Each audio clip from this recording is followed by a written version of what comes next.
Welcome back to Startup Health Now, where we celebrate the entrepreneurs and the innovators who are transforming health. My guest today is Chuck Papageorgiou, the CEO of NeuroEM, one of the members of Startup Health's Alzheimer's Moonshot. Chuck has got one of the best product stories I've ever heard.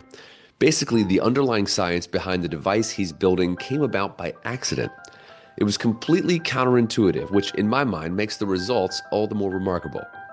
A group of scientists set out to prove that cell phones, the radio signals coming from the phones, cause brain cancer. The mice performance in the maze is expected to deteriorate. Imagine the surprise when they found out that not only are we not seeing brain tumors developing, they're actually improving their performance in the maze.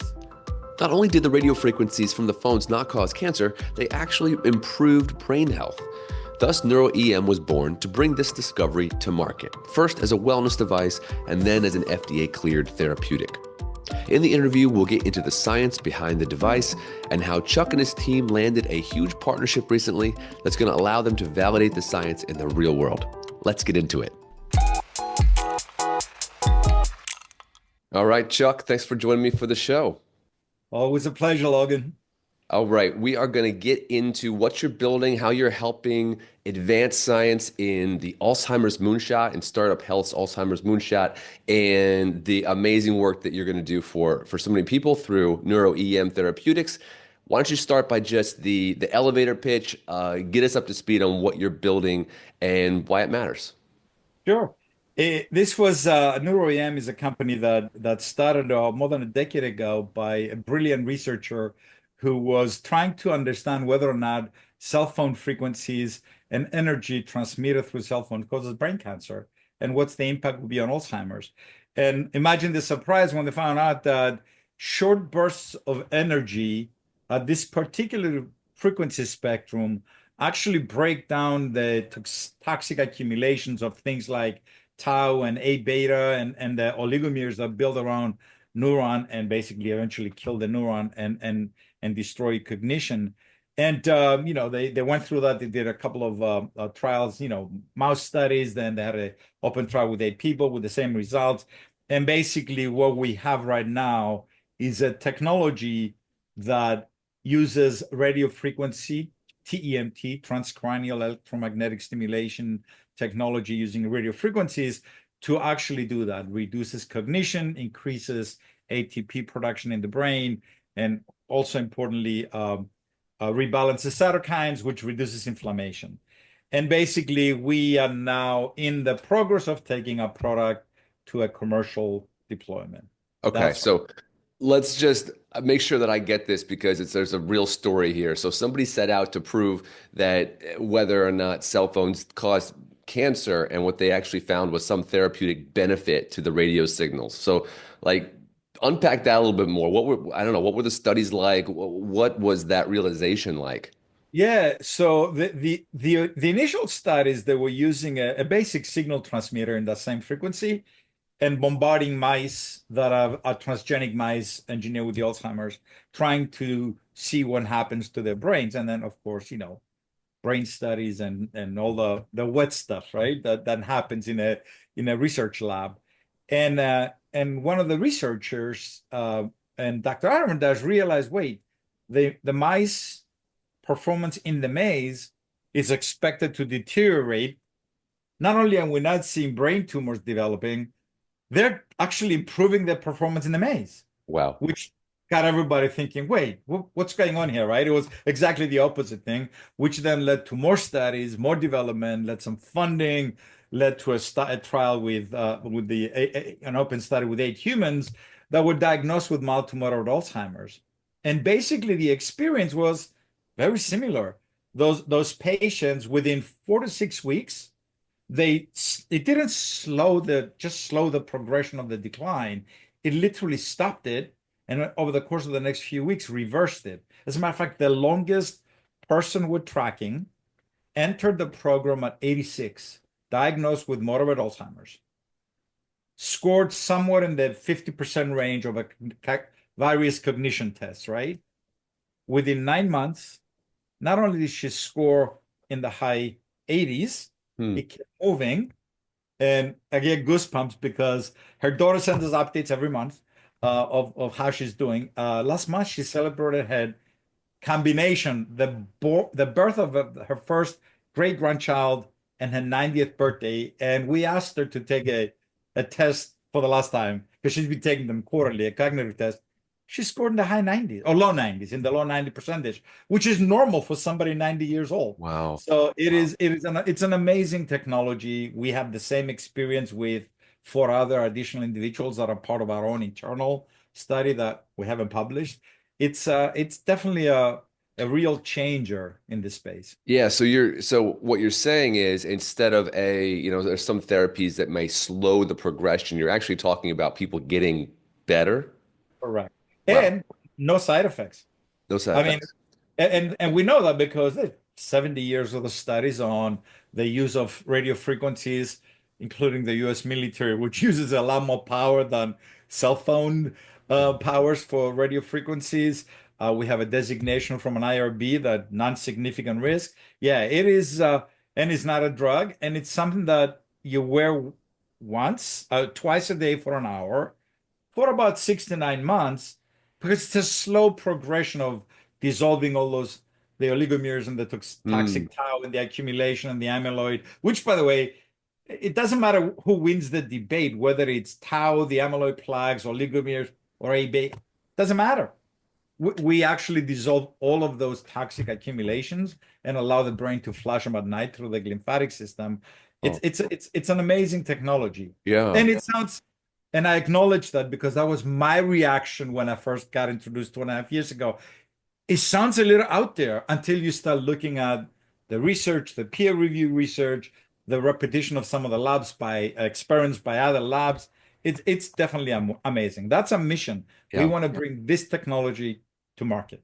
Okay. I want to hear more about that turning point for you professionally, finding this and kind of why you got on board. But you mentioned a second ago that you wear it twice a day. So tell us about the form factor. Obviously, when you were doing research, it was just about strapping radio signals to the brain, but now it's got to be something Yeah, that people can use. yeah. It's kind of funny because Amanda, our chief product officer, says, "Yeah, it looks like it was designed by a bunch of researchers in a lab. It looks literally like a shower cap with antennas embedded into it, with a electronics packs that hangs off the side. That's not going to be the final form factor, right, for going live. But that's literally what it was. It was a woven material, where they sewed the antennas into it, and the antennas look like think of it as a silver dollar thickness and size, with a 1 millimeter, tiny little wire running out of it back to the control box. And it does look like a shower cap. I mean, we joke about that all the time. But the new implementation, obviously, now that we're getting into market, that's what we're working on. And Amanda is our chief product officer, and Tracy is our technical guy, are working with our engineering team. We have a solid engineering team that's done products before, to bring it into what we call a consumer friendly. Hmm. Take even things like, hey, you know what? There's some people with big hair. How do you adjust for that? How do you not mess somebody's hair, right? I mean, obviously, I don't have that problem, right? But those are the things that, how do Yeah. you make it so a consumer looks at it, puts it on, and they don't have to worry about anything? What is the app that controls it look like? So we're doing all that as we speak. Okay. So And that's speaking why of we're raising money. Yeah, so speaking of the team, thinking about you and your journey, this is not your first rodeo. You've been doing tech companies for a while. Give me just as highlights, just a couple of milestones that you feel like prepared you uniquely for this role. Yeah, so I've been building technology solutions, complex systems for 3 decades. I mean, I've done things like lead the deployment of online government lotteries all over the US. I've built simulation programs that simulated the progression of cancer. I've built a risk management, advanced AI company that we sold to Dun& and Bradstreet a couple of years ago. I was the CEO and a code developer with my CTO at the time, that built an AI engine that did risk management. So I'm an advisor. I've been an advisor to Moffitt Cancer Center for the last decade, right? Looking at what they do for research. So I've been around building complex products in general, complex solution, complex technology. I have to admit, I never played with the wet stuff. Like, I'm sure if you put me in a lab with looking at somebody's actual brain, I don't know how I'm going to react. But it's part of the learning that I've done over the last 2.5 years. And the way it happened was I had just sold my company. I was trying to figure out what's the next thing I want to do. I'm of a certain age where legacy becomes important. And a VC friend of mine called me up and said, "Hey, you got to check out this company called NeuroEM. They Hmm. have a technology that actually is going to treat Alzheimer's." And it was so fascinating that I've put in a 2.5 years of my life into this so far Okay. to get Okay. it to market. Brought some awesome people on board that I trust and believe in their capabilities and the skill sets, and transition the company from the research focus to no, no, we're getting a commercial technology to market. Okay. Well, that brings us to today. That's sort of like how you got here. Um, you're still working on the form factor in terms of how it's going to be, commercialized and brought to market. But tell us kind of exactly where you're at right now. Are you still doing validations? Do you have any major partnerships? Yeah, yeah. So good question. So one of the things that was a gap in the initial research. There wasn't a control group, right? Even though the placebo effect in Alzheimer's studies is like it's less than a couple of percentage points, right? It's almost imperceptible. But in order to fix that, you need more data, right? You need more people. So because of the state of a device, the non-significant risk, all the things that we have, the designation by the FDA as a breakthrough device, um, we have been talking to clinical partners about helping us build a broader study. Hmm. And then we actually have one. It's a great clinical organization. They have just a little bit over 1 million patients under management. Many of them are either memory care or they have, cognitive decline. It's an older population, and they literally came to us and said, "Hey, we want to partner with you. Our patients are willing to pay whatever to participate in a study." Wow. How did they And, hear? and How did they hear about you? so it was interesting. I gave a presentation to an investor group, and one of their investors was in the meeting, heard my presentation, went to the CEO of this company, says, "You got to go check these guys out." Yeah. They had their clinical director research what we did, read the information, read the white papers, and that got started. And then Wow. they went out and talked to some of their patients, and they said, "Look, it's an experimental device, right? We can't buy it, but if we did a study, would you help us fund it?" And they got enough people that said yes, so which then led us to a discussion and an agreement to do continue our research. So we will license the technology to them, Yeah. and then they will pay. This way we'll recover. I mean, we're recovering our cost of Yeah. the Yeah. right. It's It's not a big profit making thing, but it allows us now to enroll. And it's funny, they want to enroll up to 1,000 people, which it's like, okay, yeah. You gotta. hard swallow. It's like, okay, we got to Yeah. manage the records of 1,000 clinical study Wow. participants, but we're going to start with 100 Okay. and then just go from there. So It really highlights an interesting challenge within health innovation, which is that, like what you're describing, is an absolute game changer for these folks. Low risk, extremely high potential reward, yep. and yet you're still working in an environment where long sales cycles, selling anything is incredibly difficult, but you get to the right person who understands what you're doing, and they're like, "Of course." Uh, And well, so it's interesting divide. it is. And I mean, and think about it from our perspective, it does a couple of things, right? It's a first large scale deployment. It's not the 8 people in the clinical trial and the 5 people that we're doing internally monitoring. It's large scale. Um, and it's not a clinical trial setting. It's real life people, right? These people are willing to participate because they understand that. Yeah. It gives us a lot of data, real life data from real life users, not a controlled clinical trial. Because, I mean, they're going to break it, they're going to get it wet, they're going to step on it, somebody's going to forget, and all the things that you're going to get to see Yeah. that you don't get to see in a clinical trial that is really controlled. Uh, Plus, they're going to give us data about the cognitive impact they have, and then it gives us more ammunition for the commercialization, right? Because now all of a sudden, and even the FDA is willing to accept market data, right? Large population data when a control group is not necessarily easily available. So yeah, it's a strong case for more partnerships, more research, and if you think about it from the investors, they're like, oh, okay, now we know there's people willing to Yeah. pay for this, De-risk even it. though it's experimental, even though they know the license they use, they don't actually get to own it. It's a revenue channel, market validation. It is really good. And let's not forget the mission of this company, right? Bring treatments to Alzheimer's to market. So from the world of the Alzheimer's market, it's the first time we have a non-invasive wearable device that is used in real dementia care environments, and it's used at scale, Yeah. real data, right? It's to me, it's Mhm. critical and might actually get more people over the doubts that they have about energy, because let's face it, I mean, energy can be associated with foo-foo, just not Yeah. necessarily Sure. hard Sure. science, right? So when we say energy, people can understand there's hard science, radio frequency, energy, bioelectronics, Yeah. and alternatives to drug therapies. Hey, a quick plug about Startup Health before we get to the second half of this interview. We have been organizing mission aligned networks called Health Moonshot communities in order to level up the world's most ambitious healthcare entrepreneurs.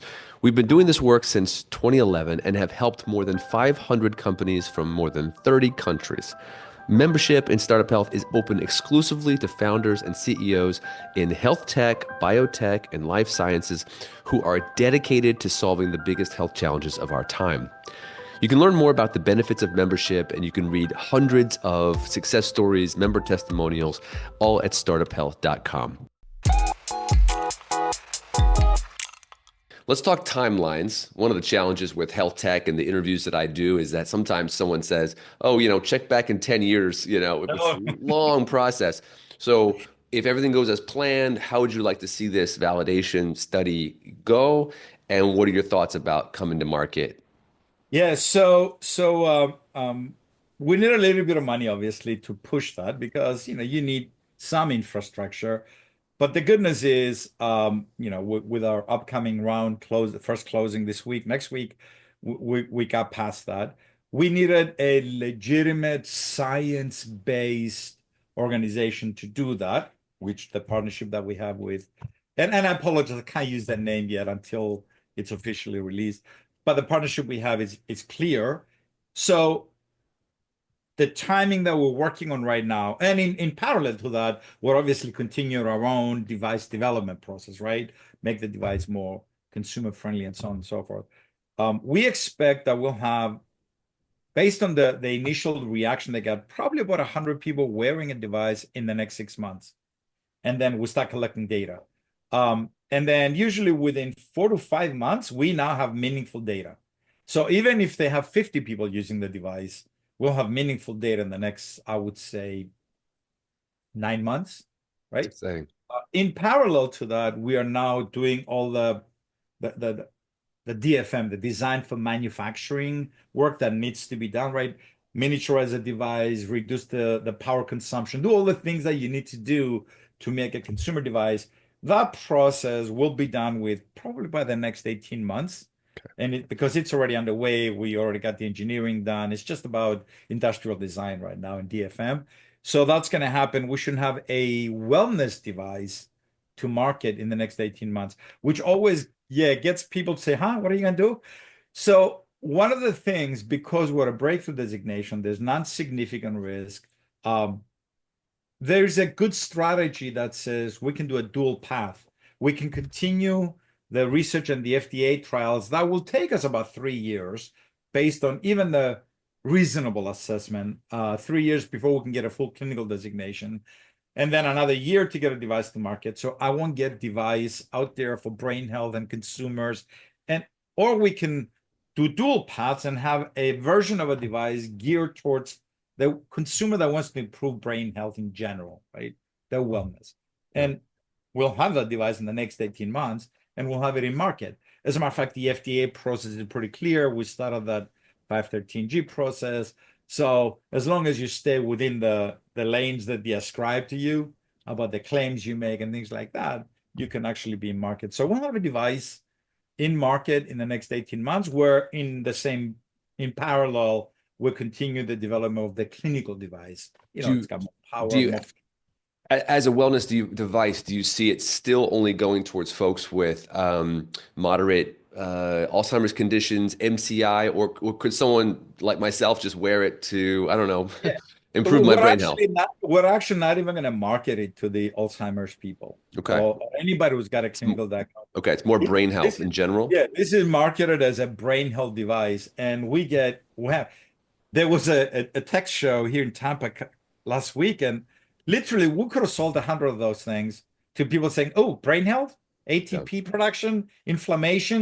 I'm interested. Can I buy one?" It's Yeah. like, no, we can't sell you one yet. So Okay. yeah, that's the target. And then obviously we're a science-based organization, right? We're all engineers. We joke that every single one of our management team, including our board directors, we're all nerds. We're all engineers, scientists. So we're very careful about the science Yeah. side of what we do. So you mentioned that to get to this stage, you had to initiate another round of funding. By the time we publish this, you will have closed that. So maybe you could comment on something we talk about a lot at Startup Health is having mission-aligned investors. What are you excited about in terms of this round of funding, in terms of the partners that it brought into your team? Yeah, what's interesting was we had a lot of people that had interest, but it's not just the mission. They actually have to have at least some understanding of the technology, Okay. right? Because we've had a lot of people that we thought, oh, well, this person will immediately get the impact and the significance of it. But then they get their financial advisors that are usually lawyers and accountants, and they don't understand this stuff. Mm, We just got lucky because our lead investor, the managing director, was responsible for RF products at Lenovo, spent time in China making RF products and technology, then went to work for Dyson, making products, including some of the health tech products that are in the market, then went into VC. I mean, he immediately understood what we're doing. And their advisors is a neurologist, a neurologist, and a neuroscience doctor, and a brain surgeon. So it's like they yeah. just had all the right pieces, and they got it. And once they got it, of course, they did 5 months of due diligence. Yeah. It's like any good investor should do, right? Mhm. If they're going to lead around. But that was very important. And then we have discussions now that we got to pass that. We actually now have discussions with a national health organization outside the US that they want to do a clinical trial. The reason their team that invests in early stage startups reached out to us, and they have people on their team that understand what we do. So it goes beyond just that. So it's mission aligned at the organizational level, at the investor level, but also knowledge, right? Yeah. So And there's a lot of exciting things going on right yeah, now. I mean, speaking of the importance of having people along the journey who know what you're doing, you're part of the Startup Health Alzheimer's Moonshot. Why is it important? Maybe you could comment on why it's important to come together as a community of founders who really understand the unique challenges of a specific health moonshot mission like Alzheimer's. Yeah, it's interesting because people ask me why. I mean, you've built a dozen companies. Why are you signing up for an accelerator? I'm like, every industry is different. Yeah, sure. I can actually, I've been on some of the calls where some of the younger founders ask me for advice on how to be a founder. But I've also been on the same calls where people are talking about wet stuff. And I'm a simple engineer, right? Just because I know how to build companies, I need other people that understand that. Or sometimes we get a challenge with something, and even my science team would say, "Woo, there's 17 ways to answer this." And then I'll reach out to the community and say, "Hey, how do you guys answer a question like that? Because we can answer it 17 different ways. What's the most efficient way to do it?" And the connections, right? I mean, we've connected with companies, for example, that are part of the Moonshot and have a diagnostic device. And they're like, yeah, we got a diagnostic device, but if we tell somebody tomorrow they got 60% chance of developing Alzheimer's in the next 5 years, wouldn't it be nice if we say, oh, by the way, here, there's a device you can use that would help you. So it's been extremely, extremely valuable to participate in that community. Nice. Last question. What are you most excited about for the next, let's say, 6 months? Like what's coming? What should we be looking out for? It is the announcements of our funding round. It is the official announcement of the partnership with the medical organization. It is and it's the starting of the results coming in. To me, that is now real world validation of people really getting the benefit, right? So Yeah. You mentioned the idea. Okay, I lied. Actual last question. You mentioned the idea of legacy. How do you want people to be thinking about NeuroEM and this work 5 years from now? that we took a brilliant research idea and made a real world life-changing product and got it to market. That's the legacy, right? I don't need any credit for anything other than that. So that and neither does the rest of my team. Our goal is to get this thing to market, I help love it. millions of people and happen. So I love it. Chuck, it's exciting. It's just amazing to think about a non-invasive, low-risk tool like this that has already shown such interesting results. I love the non-intuitive story. You were looking for one thing, and then it almost like makes the results feel more true because it wasn't what you were looking for, right? right. Versus the bias that comes with searching for a certain thing. And here you are pulling all of your experience together to make this happen. Very exciting, Chuck. Love the team that you've brought together, and it's going to be exciting to watch you over the next 6 months, 12 months. I'll be the first one to sign up when the wellness device is ready. You got it, my friend. Thank Uh, you for the time as usual. all right. Take care and be well. You got it. Thanks for listening to Startup Health Now. We'll be back again with another episode next week.